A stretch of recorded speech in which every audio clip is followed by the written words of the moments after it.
Iniulat sa tanggapan ng AFP Chief of Staff General Emmanuel Bautista ni PMA spokesman Major Agnes Lynette Flores na pasado alas 10 ng gabi ng Linggo nang umalis ng Fort Gregorio del Pilar ang kadeteng si Jeff Alden Curia kasabay sa paglabas ng mga kaklaseng nagtapos na kabilang sa Siklab Diwa 2014.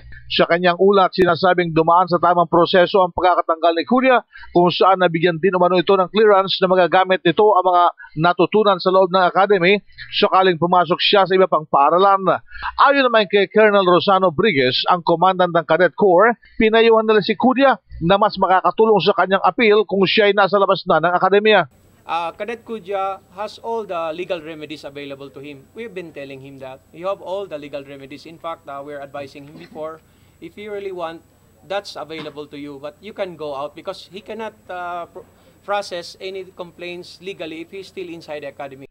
Siya ngayon ay wala ng koneksyon sa PMA si Curia. Sa paglabas nito sa akademya ay naging pribado na ang kanyang buhay. Magugunita na pinili muna ni Curia na manatili sa loob ng academy habang hinihintay ang desisyon ng Pangulong Aquino hinggil sa hinaharap nitong kaso noon ay pinataw sa kanya ng Honor Committee ng PMA nang mapatunayang nilabag nito ang kanilang honor code.